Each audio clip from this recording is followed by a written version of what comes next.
I'm Tony, he's Mike, and we're here to do a little bit of a holiday edition of Tony and Mike's Quick and Dirty, and we are going to talk about HBO Max's A Christmas Story Christmas. Yeah. So, like I said, it's a 2022 comedy directed by Clay Kaytis. He also co-wrote the script with Nick Schenk. It's from an original story written by Peter Billingsley, the guy that actually played Ralphie, and also co-written by Nick Schenk there. Also, well. yeah. And so this is a sequel to, obviously, A Christmas Story, but not only is it the third that I'm aware of, because A Christmas Story, Yeah, there was A Christmas Story 2.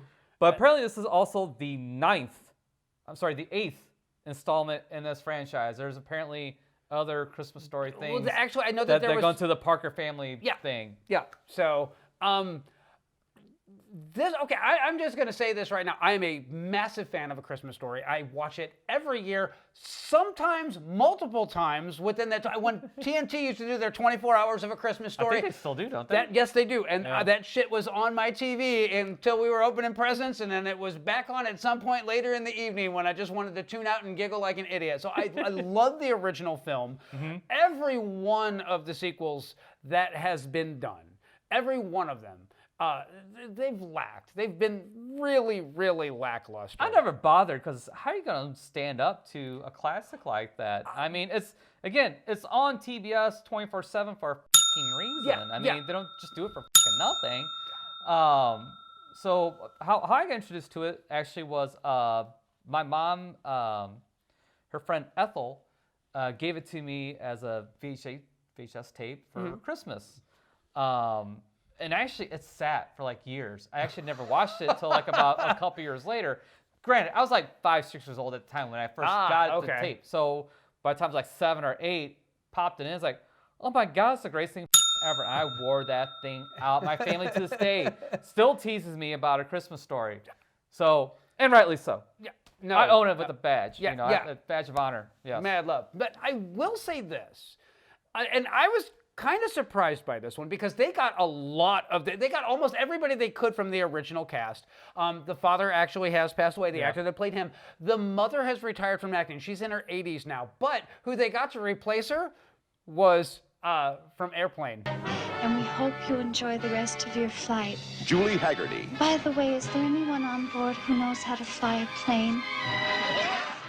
That was a perfectly good choice. She's charming in a different kind of way. Yes. So it's a serviceable choice. I really wish they had Melinda back for that. Yeah. Melinda Dillon. Yeah. Who was also the mom in Close Encounters. Yes, and she was the one that her child was abducted by the UFO, and she gets it back at the very end. She actually was also in Absence of Malice, and she was the one that committed suicide in that film. Oh. So she was the one that was going around and getting the papers up before the story broke on that one. She's an amazingly versatile actress. So I get the replacement. But let's talk A Christmas Story Christmas, because that title, it sounds like a Hallmark movie. Oh, life moves fast. One day you're playing kick the can with kids named Flick and Schwartz. I triple dog dare you! And the next thing you know, you're a certified adult.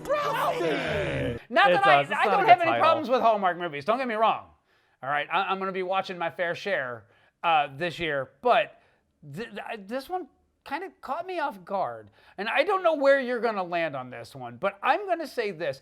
This is one of those movies that, first off, production budget, it was not a high budget affair. There was not a ton of money thrown at this. But that being said, it starts off a little shaky. The setup is just it's there, and you can also tell that Ralphie hasn't been in front of a camera in a very long time. But then as the film goes on, it actually gets better, and he gets better, and then it gets funnier, and then the situation gets funnier, and they go through everything that's going on in the film, and you get used to the fact that that's not the original mom, and it's the new mom, and there's the wife involved, and they're going to go drinking while he goes shopping, and I gotta be honest, I was laughing through that whole sequence. And then there's the kids, and they go to see Santa, and it's the exact same store in the exact same town. At the end of the day, I thought this was charming. I genuinely thought that the ending of this film, which I didn't see coming, I was expecting a bullshit Hallmark ending on this one, and I got a surprisingly sincere and really endearing ending on this one. And I didn't expect that one. And I was just kind of like, wow, okay, you know what? I was really worried that you were going to sully A Christmas Story with this, but you didn't. You actually did something that is it is a legitimate sequel. It is a deserving sequel. Could they have thrown a little bit more money at it? Oh, Absolutely. And the thing is it's kind of color timed weird. It doesn't look like film. It definitely looks like it was shot digitally or on high def video, whatever. But all I'm that's okay with forgivable that. at the end of the day. Yeah. It's definitely a grower, not a shower. Yeah. For sure. Because you're absolutely right. At the very beginning, it is super shaky. Yeah. It takes a while to get used to the changes. And at the beginning, they tried to get you with member berries and stuff like that. You know, it's like, hey, remember when he had flashback things, you know, or his fantasies and stuff like that. Or the teacher had all the stuff in the desk drawer, and oh, now, hey, look, the bank guy has all the stuff in the desk drawer too. Yeah, So like all the stuff that calls back to the original, 90% of it doesn't land. There's a couple that do, but you're absolutely right. In the end, it redeems itself.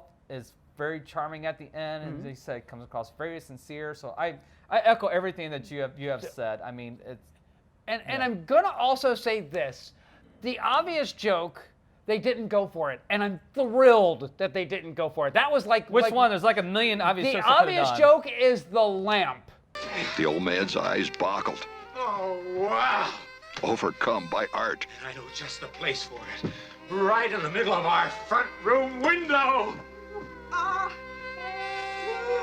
The entire neighborhood was turned on. Oh, you should see what it looks like from out here. The leg yeah. lamp. Yeah, I am so glad that it's like in a shot where he's going through the attic looking for the Christmas stuff, and it's buried in the background, but it's not like, oh, we got to put this out because, you know, the old man used to put this out. Yeah. No, it's left exactly where it needs to. It is acknowledged, and then they move on, and they don't feel the need to like beat you over the head with, hey, here's that, and he doesn't find his Red Ryder BB gun from when he was a kid. No, they showed in the corner. They did show in the corner. But they don't beat you over the head with it. No, they don't beat you over the head with it. No, absolutely. And the bunny suit's the same thing. There's a quick nod to it, but like, it's just glossed over. But they get the family part of it right. Yes. They really do. You do feel like it's a family too. Like even the wife's a little bit too hot for Peter Billingsley, but you buy into it at the end. Yeah. You know, it's fine. I felt sorry for Flick and Schwartz because they seem so pathetic as characters in this movie. Like you know, Flick's got the bar, but he's like short and pudgy and out of shape, and then Schwartz is just like an alcoholic. Well, it's kind of a, you know, so I get it. They didn't really mount anything. They're just still there, stuck in a town. And yet at the same time, I'm thinking, you know what? This movie was supposed to be set in 1973, and those were the people that we knew as kids. You know, the guy that never went anywhere, never did anything, and when he's not at work, he's at the bar and he's drinking, and then he goes home when it's closing time, and then he gets up and does it all over again. So I think in that aspect, if they had tried to make them a little too contemporary, or a little too like, oh, the reasonable, understanding dad and all that kind of crap, it wouldn't have worked, because anybody that grew up back then, us, would have been all like, no, that's not how that worked. That's the thing, because like, a lot of it, though, seemed more, especially the portrayal of those two characters specifically, came across more like 50s, 60s for some reason, like even like more 60s and 70s. I don't know. It just felt out of place and like out of time. Yeah. With the rest of the movie. They're stuck in their glory years, which I think that was kind of the point of it.